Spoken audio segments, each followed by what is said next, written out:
Welcome back. Hey, thank you for all the great feedback on yesterday's show. We really sincerely appreciate it.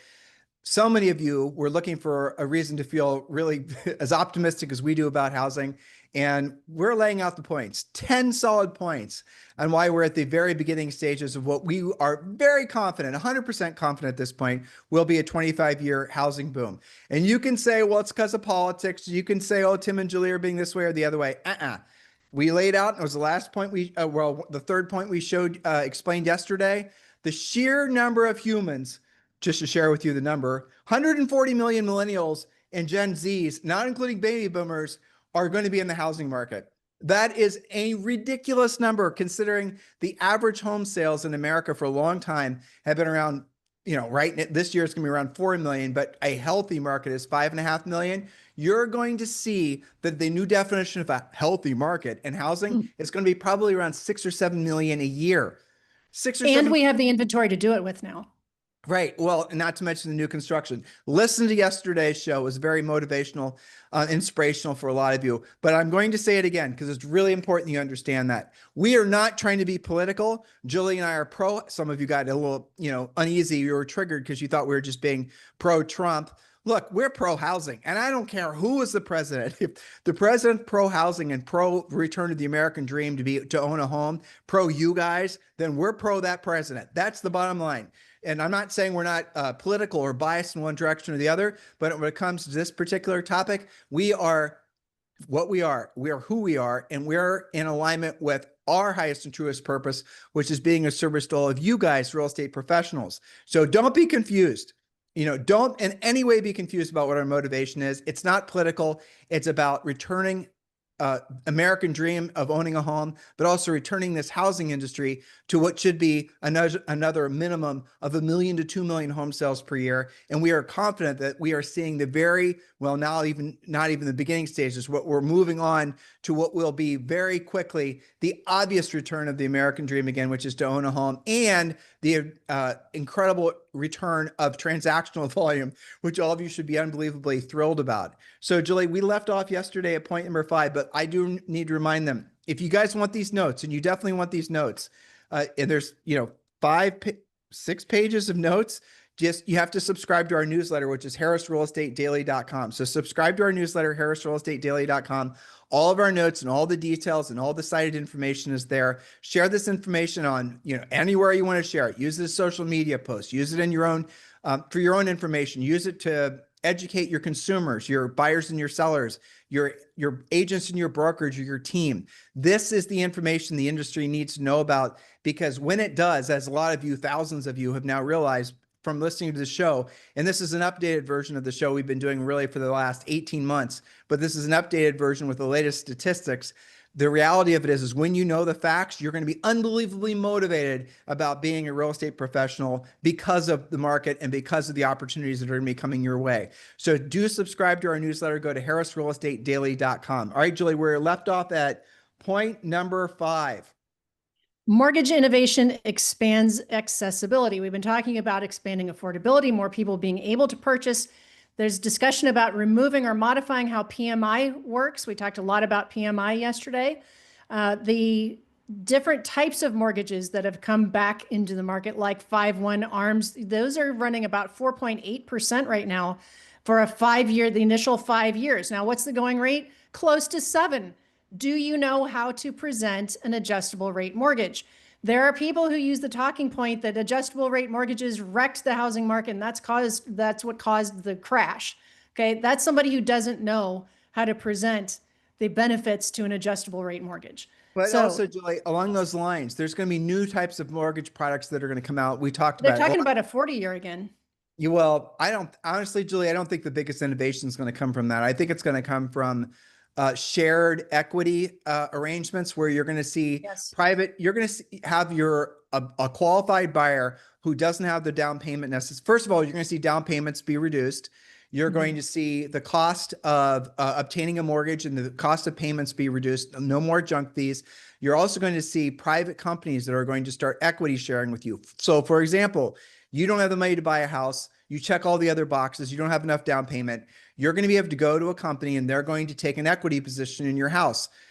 so that, for example, let's say you need 30 grand, you don't have 30 grand. They're going to give you the 30 grand. It's not a loan. It's not a second mortgage. They're going to be paid back a percent of the equity from the property whenever you decide to sell it. So if you stay in that mortgage for in that house for 30 years, the house is paid off, and then you decide to sell it, they're going to get a return on their investment at that point. If it's 5 years and you decide to sell it and there's an upside, they're going to get a return. If for some reason the house doesn't appreciate and maybe even goes underwater, they're going to take the loss. But we're going to see an unbelievable amount of very creative options for people to obtain a mortgage beyond just the normal products that Fannie and Freddie have locked us into. Because when Fannie and Freddie come out of conservatorship, and when the mortgage market starts to truly be competitive and creative, the amount of, frankly, money that's going to flow into doing mortgages is going to be unreal, unprecedented. That's going to make it so more people are going to be able to get a mortgage. That's going to make it so the risk is no longer, as it's traditionally been believed, to be held by the public, right? Fannie and Freddie backstopped by the government essentially, right? All that. Now we're going to see private companies that are going to get into it, create more competition, lower costs, all the things. And you are going to be at the very beginning stages of what's a 25-year housing boom. Be excited about that. Julie, point number 6, and this is very controversial, but I'll get you started. Federal land development is gaining speed. Now I want to talk to you guys about how that's been politicized. And Julie, I won't step on your points. Actually, your points are actually better than what I was about to say, so go for it. That's okay. We're talking about federal land development. I gave some examples in Clark County, Nevada. That's where Las Vegas is. 210 homes are being built on 20 acres sold by the Bureau of Land Management. They're the ones who manage all of those government lands. In Phoenix, 35 square miles are identified for 10,000 single-family homes. That was just last month. And 250 million acres of federal land could open under new zoning rules. So that's a lot of opportunity for new construction and affordable new construction. Go ahead. But here's how it's being politicized, and pay attention to this. It's being politicized because they're trying to make it like the government's going to go start chopping down old growth forests to make a bunch of condos. That's how it's being politicized. I don't give credence to Julie's first point with regards to Nevada. Have you been to Nevada? Between Las Vegas and Reno, there is nothing. Nothing. Well, there's military bases, but there's also a lot of land. Well, that in Area 51. Yeah, Military. we'll talk about aliens on Friday, okay? All right, but between Reno and Las Vegas, there's Pahrump, and there's these other little ghosty, nobody's ever heard of before. Exactly. Point being is when you hear, oh, they're going to use government land, and that means that they're going to run out the polar bears and the salmon aren't going to have all these things. That is people being political. They're being triggered. Look to the facts as to the land that actually is going to be used for developing housing for folks. And there clearly is, look at yesterday's statistics that we shared with you, an enormous number, hundreds of millions of people that want to buy a home. Hundreds of millions of people. How many of those are going to want to basically buy a new home? How many new homes are going to be able to build? You guys see why we believe AI isn't going to be the biggest driver of gross domestic product in the future. Housing is, because all those people are going to get, that are now in these AI data centers and these places where AI is going to be building new cities because of the demand for essentially these. Okay, I'm stepping on one of your points again. All right, sorry. That leads to point number 7. It does lead. All right, point number 6. Sorry. Point number 7. Manufacturing expansions equals real housing demand. Julie Harris. Okay, so new U.S. manufacturing hubs, as you just segued into, thank you, are igniting demand in cities that you might not expect, turning once quiet towns into real estate boom towns. These are large-scale industrial investments fueling job creation, infrastructure growth, and a surge in new homes demand. Buckeye, Arizona is one. TSMC's $100 billion semiconductor plant will add 25,000 jobs. That's a lot of jobs to a relatively small town like Buckeye, Arizona. Marysville and Wilmington, Ohio, Eli Lilly has a $2 billion biopharma investment in, guess where? The New Albany company's 1,200-acre expansion are transforming the region. I thought it was interesting that 2 of the places that we both were invested in and used to live in were on this list. I didn't ask for those, but yes, the New Albany company has 1,200 acres under expansion as well. And next door in Indiana, where we have a lot of coaching clients, auto sector revitalization is attracting residents with rising wages and new jobs. In Greer and Greenville, South Carolina, BMW had to have a car tie-in for you, Tim. BMW's EV plant expansion is creating housing pressure across that entire region. Georgetown, Texas, Samsung has a $17 billion chip plant that's growing between Georgetown and Austin, both in housing opportunity and jobs, et cetera. And then last but not, and we have rental properties there too. Yes, we do. By the And way, Julie, it's worth before you get your last point, as far as like all of this too, guys, is part and parcel with what's happening because of tariffs. Again, oh my gosh, Tim and Julie are being political. The tariffs are a win. The tariffs are a win for the economy, but they're also causing all of these things to start being sprouted out of all these areas in the country that have been arrogantly been referred to as flyover states. Those flyover states are going to be the new booming metropolises. And the one thing all those areas are going to need is more housing. And this is not someplace off in the distant future. It's now. I'll give you guys another example. It's another car related, so forgive me. Is it Tennessee? I think it's Tennessee, where Volkswagen makes cars.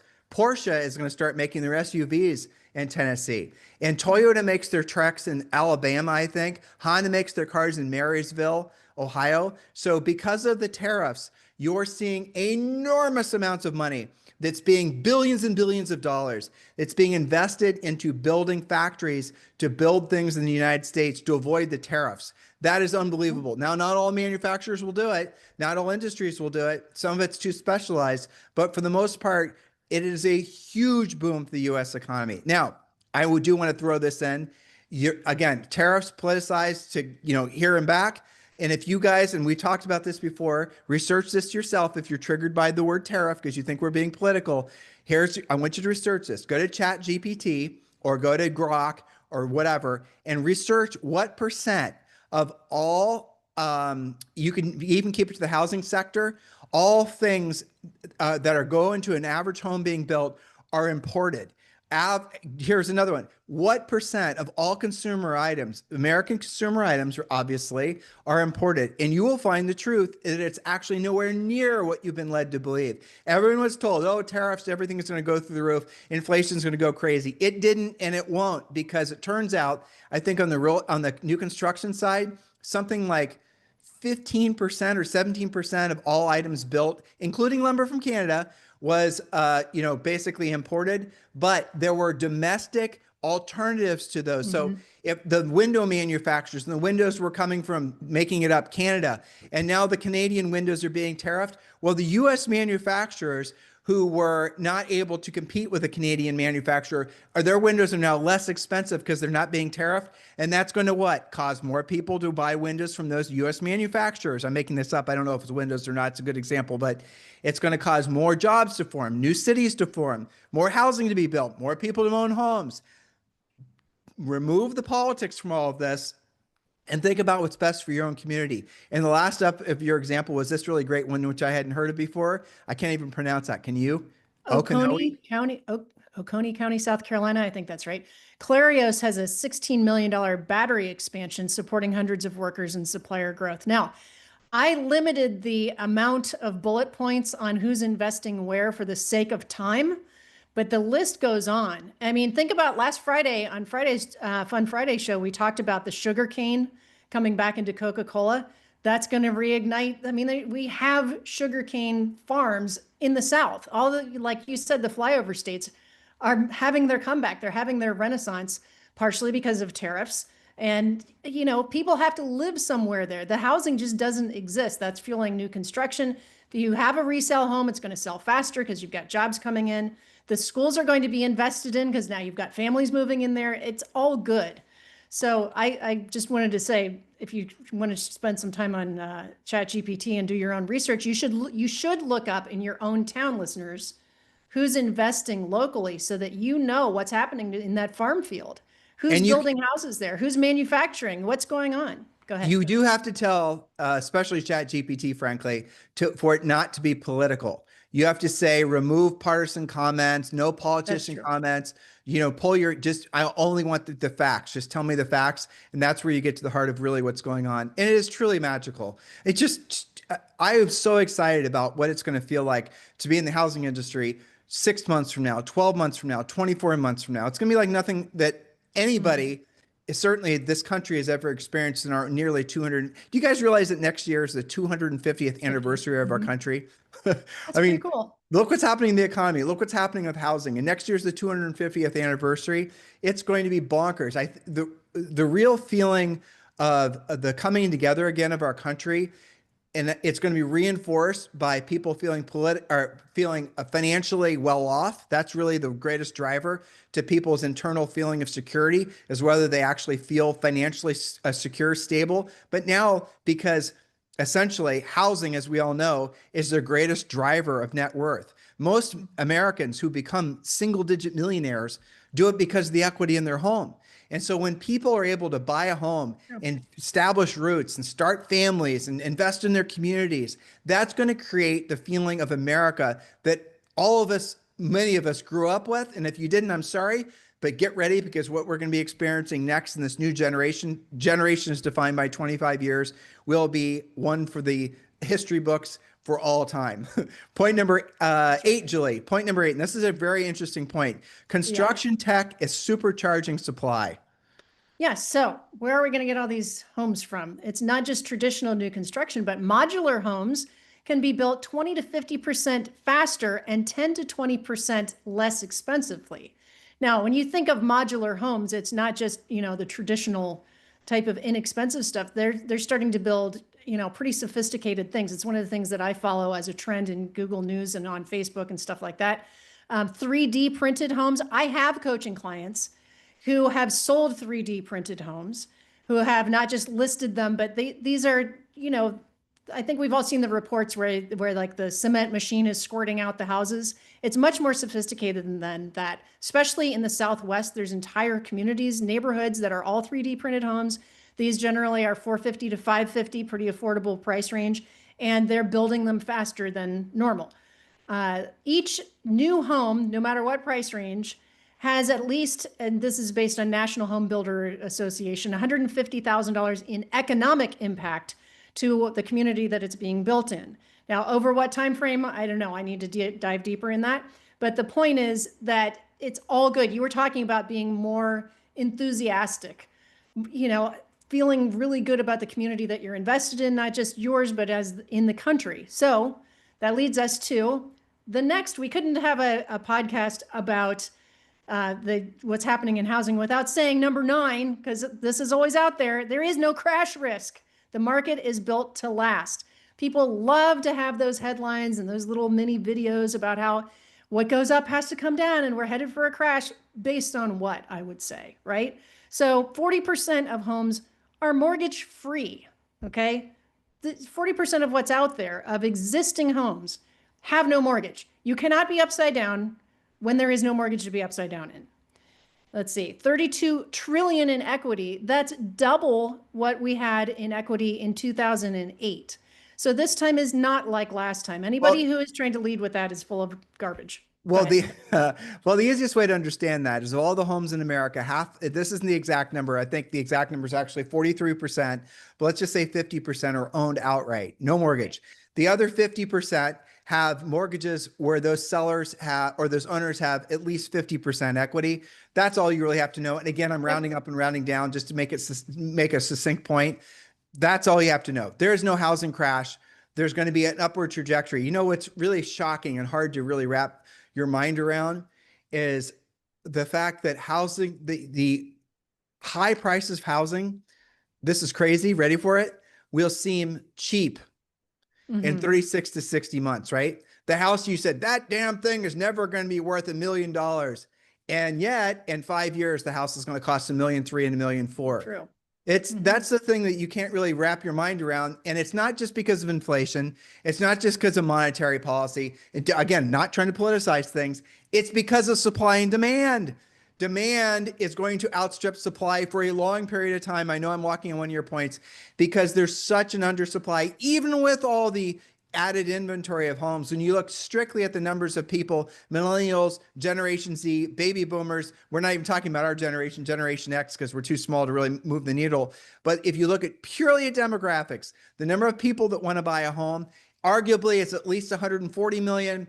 That's 140 million transactions. That's 140 million listings, 140 million buyer sides, right? but that's the conservative number. And this is what's anticipated to happen over the next between now and like 10, maybe 12 years from now. That's incredible. No housing, no risk of a mortgage crash. Now you're adding to this the fact that more people are going to be able to obtain a mortgage. You're adding to this that they're rooting out all these junk fees and all these pigs that have been feeding at the mortgage trough forever, the housing trough forever, and it's going to cause mortgage payments to drop.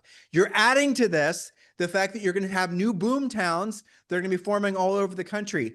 The arrogance of saying flyover states, because it's mostly been the coasts that have been benefiting from this, essentially this economic order that's now obviously being reshuffled. You're going to see new boom towns in these previously rural areas all over the country.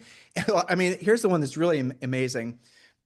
Have you guys thought about where they're going to be forming these massive AI data centers?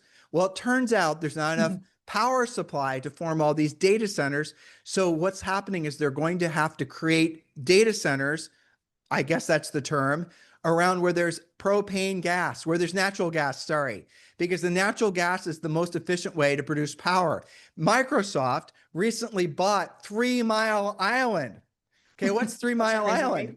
You should Google that. 3 Mile Island is it's been out of commission nuclear power plant in, where is it? Pennsylvania, Julie?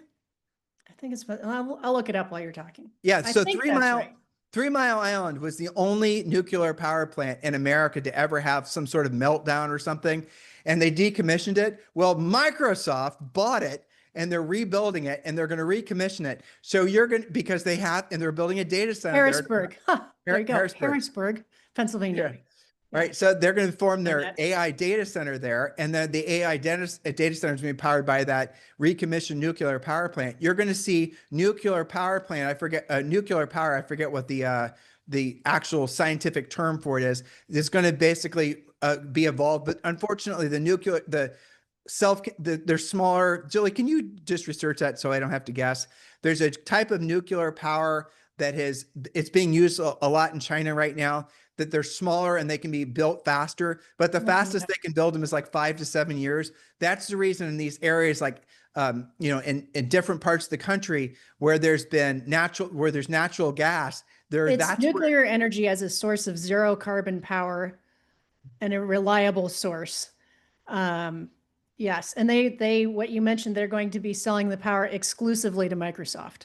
Yeah, but that's just there. So that's just that one. Yeah. These parts of the country that people thought were Rust Belt, like we're from Ohio. I got news for you. Nobody in Ohio, Michigan, Indiana, or Pennsylvania likes being said they live in a Rust Belt state. And where we were living in a Rust Belt state and ain't the Rust Belt no more. You're going to see those are going to be the new boom towns, and those are going to be the new boom states for the entire country, because that's where AI is going. Yeah, it's going to, just that one that you're talking about is going to add $16 billion to Pennsylvania's GDP. And that's just one example of that. Okay. So, and I forget how many thousands of jobs it's adding.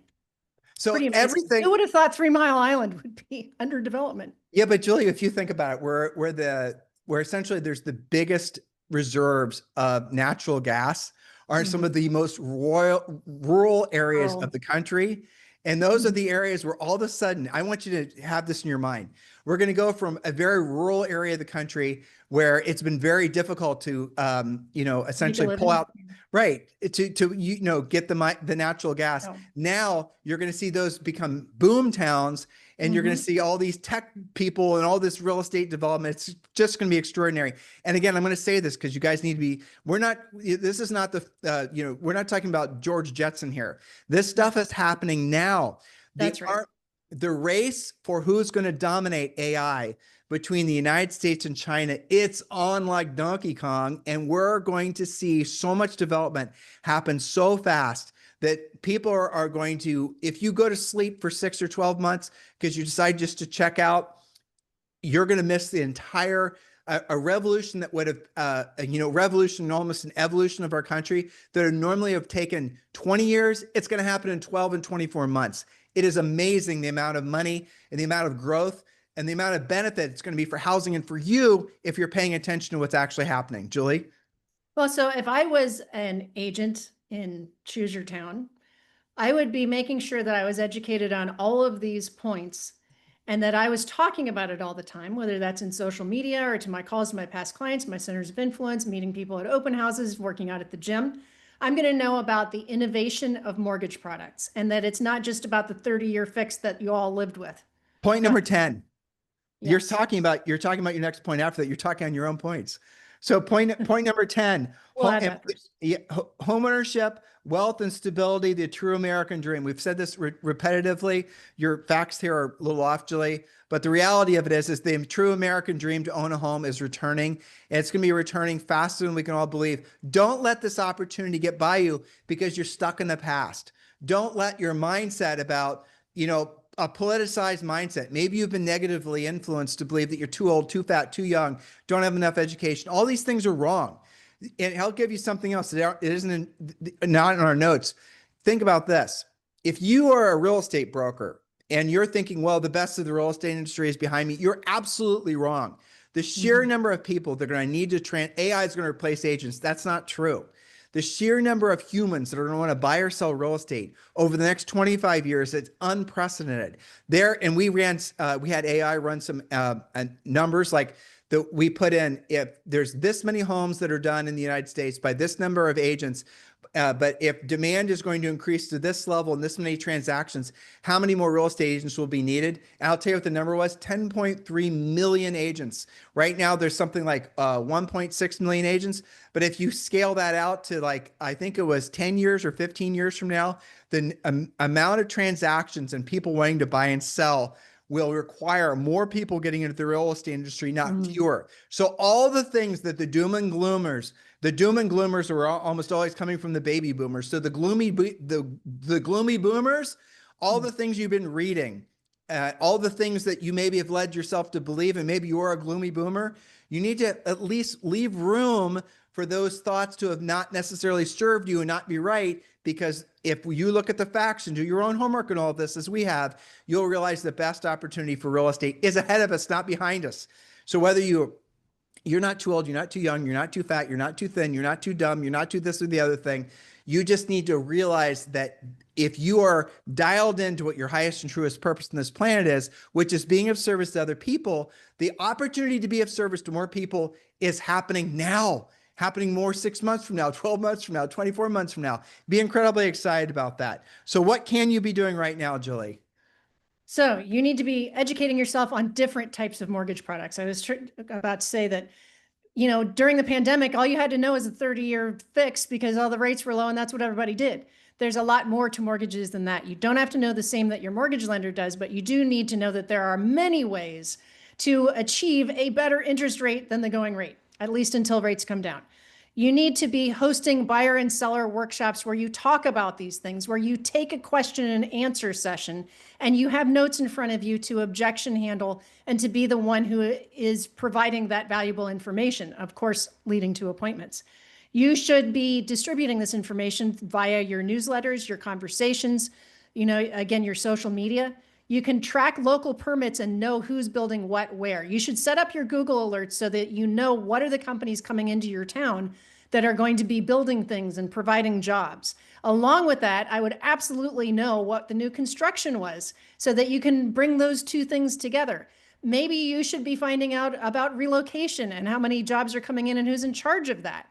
Put that together with where the inventory is, and you have a lot of transactions on your plate, don't you? So make sure that you don't just say, hey, that was a very factual, informational podcast series that Tim and Julie did for the past 2 days. Do something with it. Don't be a secret agent. Talk about real estate all the time.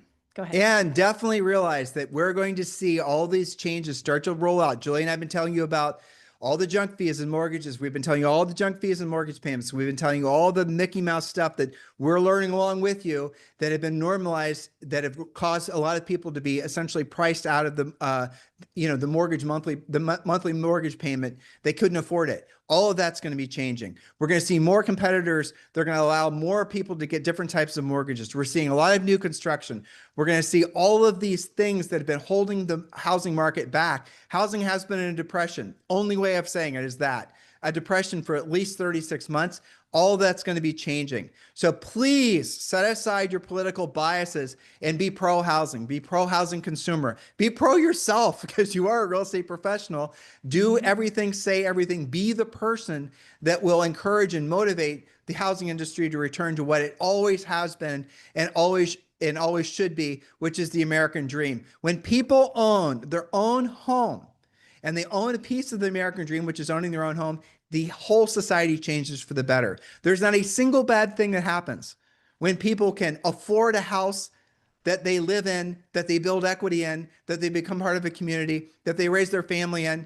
All good things happen from that. Be part of that conversation, not the politicized, because let me tell you for sure, as the Trump administration gets closer, sorry if I just said something that triggered you, I said the president's name, get over that. But as the Trump administration gets closer to releasing Fannie and Freddie, taking them public, and you're going to start hearing about all the other little secrets that no one wanted you to know about as far as junk fees, those are all going to start being put out into the public. Everyone's going to start realizing what a scam PMI is. They're going to start realizing what a scam, what APR actually means, what the credit scoring's actually been, about appraisals, about all the things. And in all those industries and all those people that are benefiting from that are going to be obviously very upset about it. And they're then going to try to influence what your opinion is. Remember what side of the argument you are on. You're pro-housing. You're pro-real estate industry. You're pro the return of the American dream. So if you want today's notes, go to harrisrealestatedaily.com. And yes, we're going to continue on this series as more information comes available. We suspect within the next 30 to 60 days, there's going to be a lot of amazing information coming available with regards to more things that we're learning that we're going to share with you. We are doing our best to motivate you. We are doing our best to educate you. The one thing we can't truly do is the third goal we always have, get you into action. That's your job. We're educating you. We're motivating you. Now it's time for you to get into action. Have a fantastic day. We'll talk with you on the show tomorrow. Thank you for having watched this video. Please remember to subscribe to our YouTube channel. That's right. And don't forget to hit that like button, leave your comments and questions below, and we will get right back with you. Thank you for watching this video. And remember to watch the next one. You're going to love that one.